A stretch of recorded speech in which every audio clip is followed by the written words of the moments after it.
मंच पर विराजमान बिहार के राज्यपाल श्रीमान रामनाथ कोविंद जी, बिहार के मुख्यमंत्री मेरे मित्र श्रीमान नीतीश कुमार जी, केंद्र में मंत्रिपरिषद के मेरे साथी श्रीमान सुरेश प्रभु जी, श्री रामविलास पासवान जी, श्री रविशंकर प्रसाद जी, श्रीमान राधा मोहन सिंह, श्रीमान राजीव प्रताप रूडी जी, श्रीमान रामकृपाल यादव जी, श्रीमान गिरिराज सिंह, श्रीमान मनोज सिन्हा जी, श्रीमान उपेंद्र कुशवाहा जी, बिहार के उप मुख्यमंत्री श्रीमान तेजस्वी प्रसाद यादव जी, श्री सुशील कुमार मोदी जी, डॉक्टर प्रेम कुमार जी, सांसद श्रीमान नित्यानंद राय जी और रेलवे बोर्ड के चेयरमैन श्री ए.के. मित्तल जी और विशाल संख्या में पधारे हुए प्यारे भाइयों और बहनों, ये आपका उत्साह देख करके मैं अंदाज लगा सकता हूं कि इस ब्रिज के प्रति आप लोगों के मन में कितना महात्म्य है। ये ब्रिज के कारण न सिर्फ यातायात लेकिन यहां के आर्थिक जीवन में भी कितना बड़ा बदलाव आ सकता है, इसका भली भांति अंदाज आप सबके उत्साह के कारण मैं अनुमान लगा सकता हूं।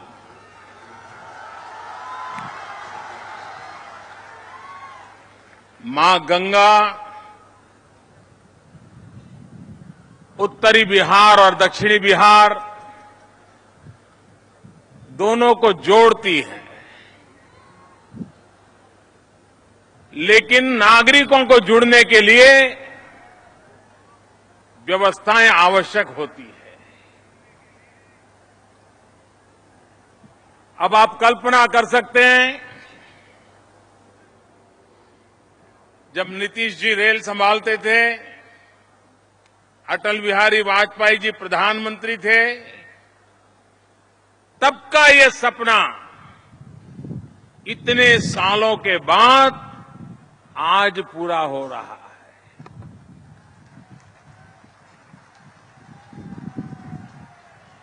अगर पिछले 10 साल में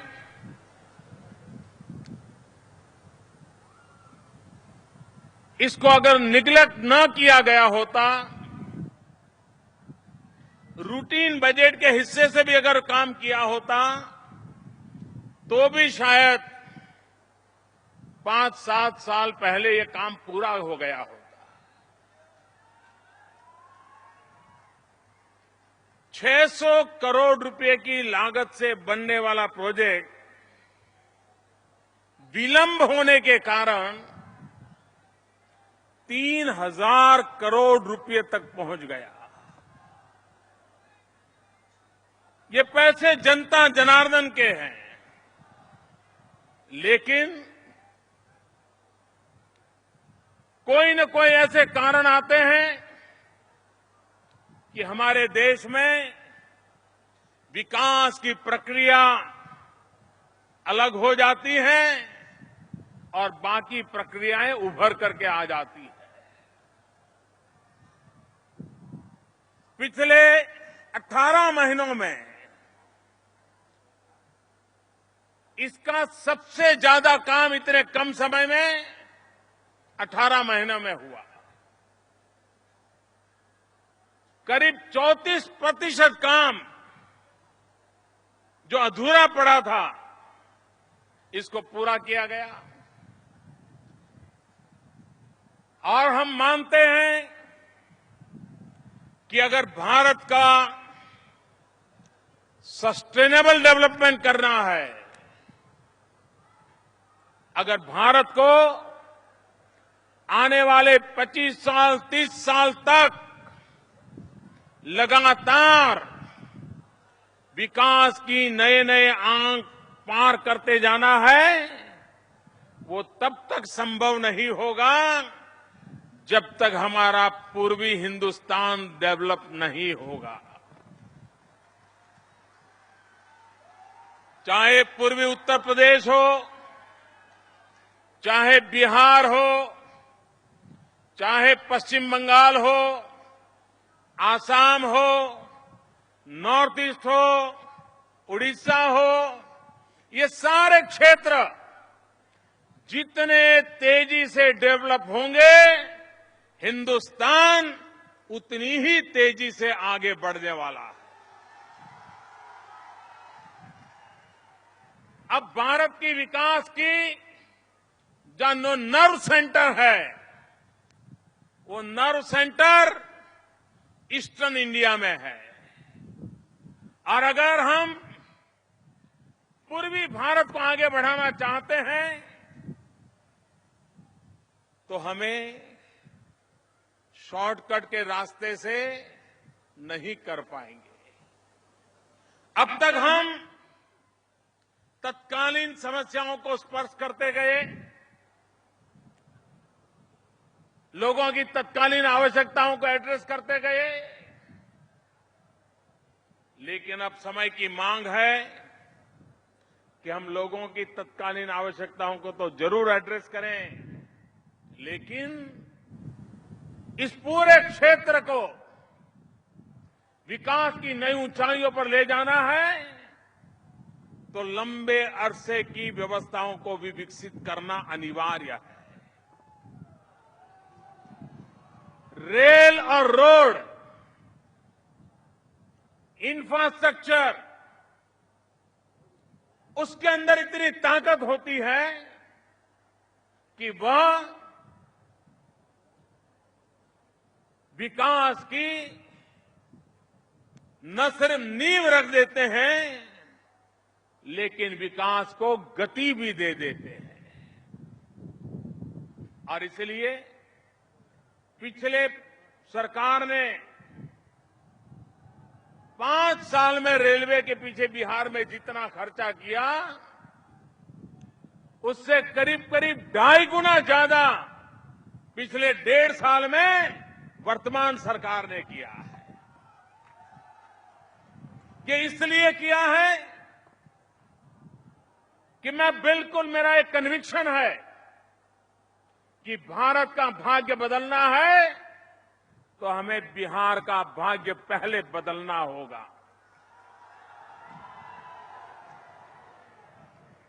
बिहार को विकास की नई ऊंचाइयों पर ले जाना होगा और केंद्र और राज्य मिलकर के कंधे से कंधा मिलाकर के इस काम को करेंगे, ये मेरा पूरा विश्वास है। और इसलिए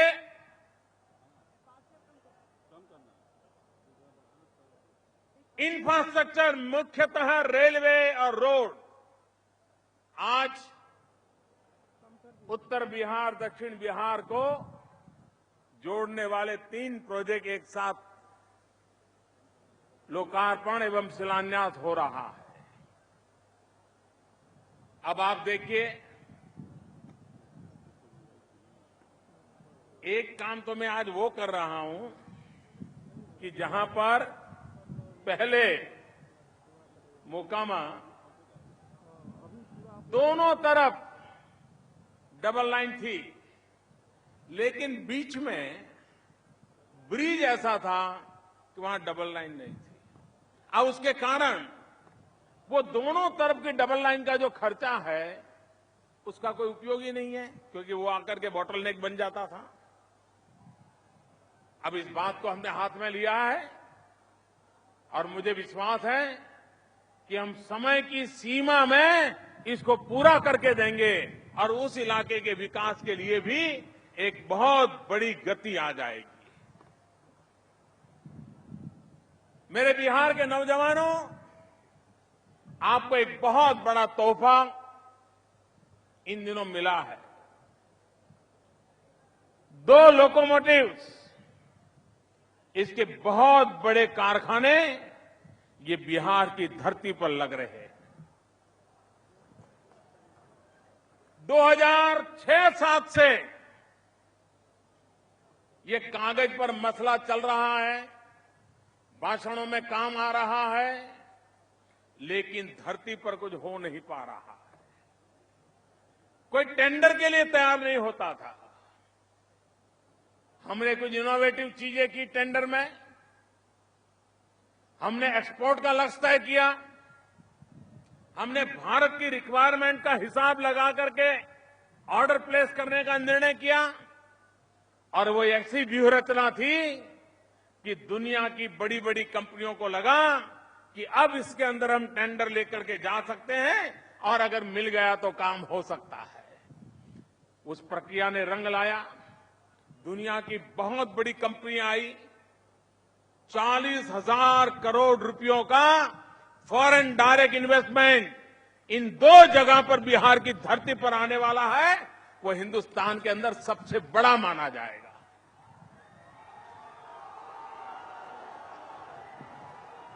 ये प्रक्रिया पूरी हो चुकी है, ये प्रक्रिया पूरी हो चुकी है, और कम समय में ये सरकार बनने के बाद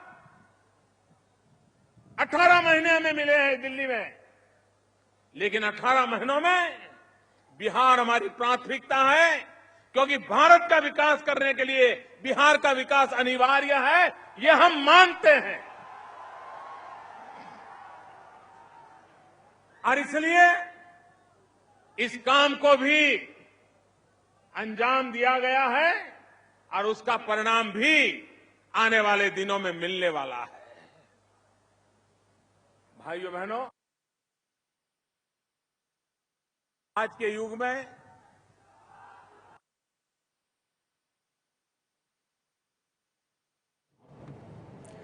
प्रधानमंत्री नरेंद्र मोदी बोल रहे हैं हाजीपुर में। यहां पर उन्होंने दीघा सोनपुर रेल पुल का उद्घाटन किया है। रेल रोड पुल है ये जिसका उद्घाटन किया है, उत्तर बिहार को पटना से जोड़ेगा। लेकिन यहां पर बोलते हुए प्रधानमंत्री नरेंद्र मोदी ने कहा कि बिहार का विकास केंद्र सरकार की प्राथमिकता है, उनकी सरकार की प्राथमिकता है, क्योंकि उत्तर भारत का विकास करना है, देश के विकास को गति देनी है तो बिहार का विकास भी करना होगा। उसके बावजूद भी बिहार को गैस कनेक्टिविटी से जोड़ने की दिशा में हम तेज गति से आगे बढ़ रहे हैं, जो आने वाले दिनों में यहां के जीवन में एक बहुत बड़ा बदलाव लाने वाला है।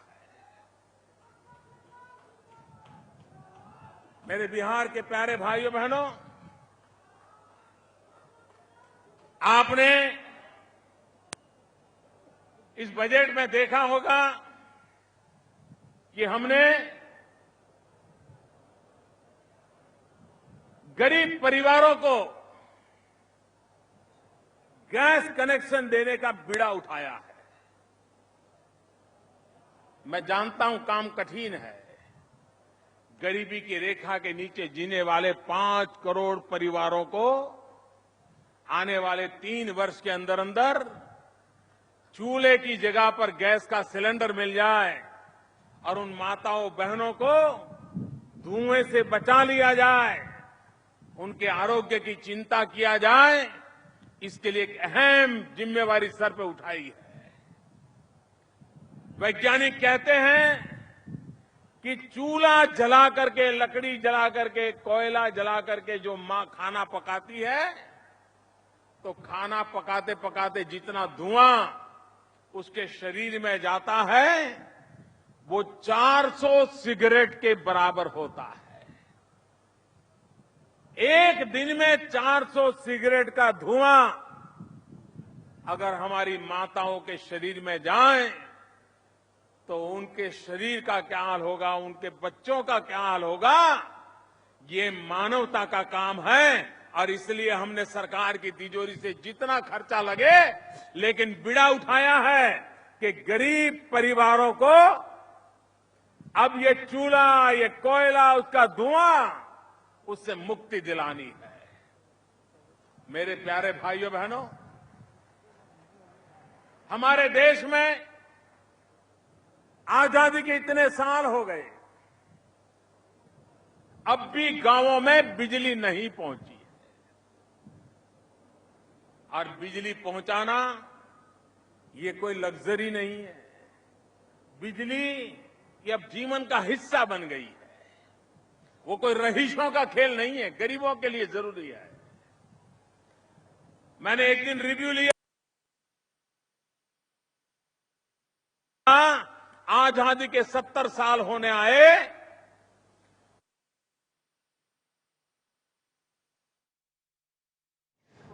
प्रधानमंत्री नरेंद्र मोदी, उनकी सरकार किस तरह से पूर्वी भारत का विकास करना चाहती है और उससे देश का विकास होगा, इस पर जोर दिया प्रधानमंत्री नरेंद्र मोदी ने। साथ ही ये भी कहा रेल और रोड से विकास को गति मिलती है। जो जिस रेल और रोड पुल का उद्घाटन किया है हाजीपुर में प्रधानमंत्री नरेंद्र मोदी ने, उसको लेकर उन्होंने कहा कि लोगों का उत्साह देखकर पता लग रहा है कि ये कितना महत्व रखता है ये रेल और रोड पुल। ये रेल और रोड पुल जो दीघा सोनपुर रेल रोड पुल है, ये यातायात को तो आसान बनाएगा ही, लेकिन आर्थिक जीवन को भी सुधारेगा लोगों के।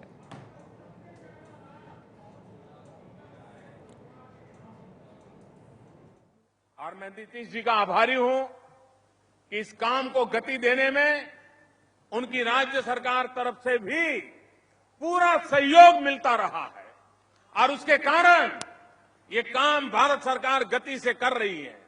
और मुझे तो विश्वास है, अगर एक बार भारत सरकार और बिहार सरकार तय कर ले तो पूरे हिंदुस्तान में इन जो 18,000 गांवों का काम बाकी है, उसमें से बिहार को सबसे पहले हम पूरा कर करके एक गौरवान्वित बिहार बना सकते हैं।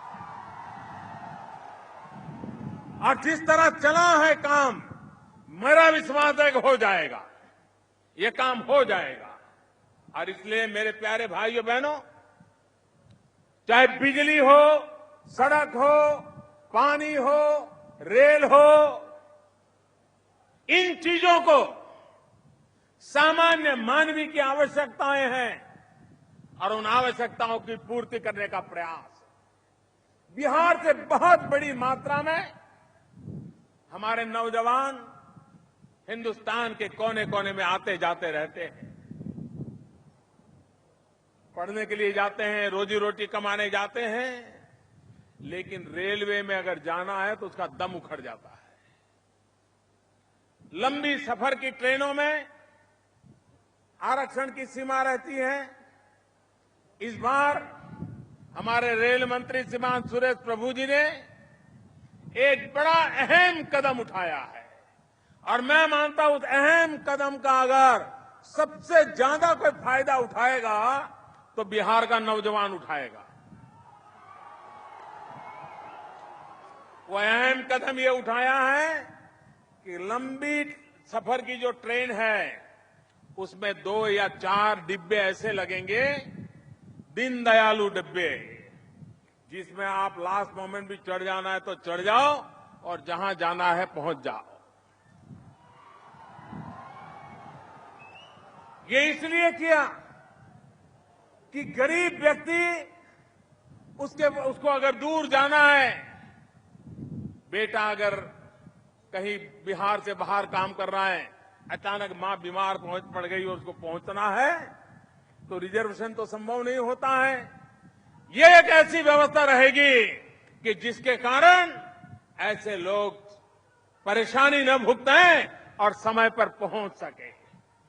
विषयों को ऐसे लिया गया है कि जिसके कारण आज हमारे देश में एक नियो मिडिल क्लास उसका बल्क भी बहुत बढ़ रहा है।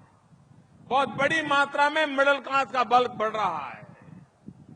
वो पहले से थोड़ी प्लस सुविधा चाहता है और इसलिए हमने एक हम सफर ट्रेन शुरू करना तय किया है, जिसमें तृतीय श्रेणी का एयर कंडीशन ट्रेन रहेगी, जो सामान्य middle class, lower middle class के लोग आर्थिक रूप से उनको लिए सुविधा रहेगी और वे अच्छी स्पीड से चल पाएगी।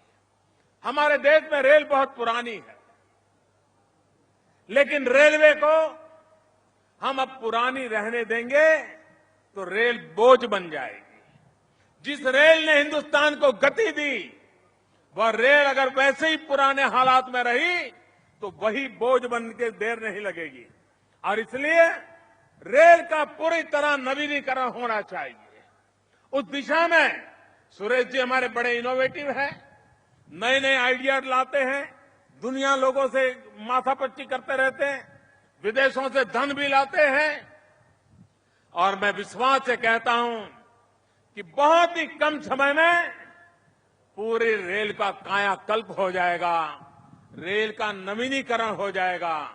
चाहे वो इंफ्रास्ट्रक्चर का मसला हो, चाहे गति का मामला हो, चाहे पैसेंजरों की क्वालिटेटिव सेवा का मसला हो, चाहे रेलवे स्टेशनों की सुविधा का मसला हो, चाहे पैसेंजर की कंप्लेंट का मुद्दा हो, चाहे डिजिटल टेक्नोलॉजी के द्वारा मोबाइल फोन से रेलवे की सेवाएं लेने की बात हो, अनेक पहलुओं पर एक बहुत ही कॉम्प्रिहेंसिव वे में रेलवे के नवीनीकरण का काम चल रहा है। एक बीड़ा उठाया है तेजस नाम की ट्रेन। ये तेजस ट्रेन 130 की स्पीड से चलाने का इरादा है। आज हमारी ट्रेन बहुत कम स्पीड से चलती है। इतना बड़ा देश वो अब छुक छुक गाड़ी से नहीं चल सकता है, उसको गति देने की आवश्यकता है। और इसलिए एक नया कंसेप्ट प्रायोगिक रूप में ये तेजस के द्वारा तेज गति से चलाने का इरादा लेकर के हम आगे बढ़ रहे हैं। मैं ये सारी बातों से आपको विश्वास दिलाना चाहता हूं, मैं देशवासियों को विश्वास दिलाना चाहता हूं कि रेल ये सिर्फ यातायात आवागमन का साधन नहीं है, रेल के अर्थतंत्र को गति देने वाला एक गतिशील माध्यम है। और उसको गति देने की दिशा में हम स्वयं सरकार को गतिशील बनाया है, और यही आने वाले दिनों में परिणाम देने वाला है। आज ये जो तीनों प्रोजेक्ट प्रारंभ हुए हैं, मैं मानता हूं पटना के लिए तो ये बहुत बड़ा वरदान है।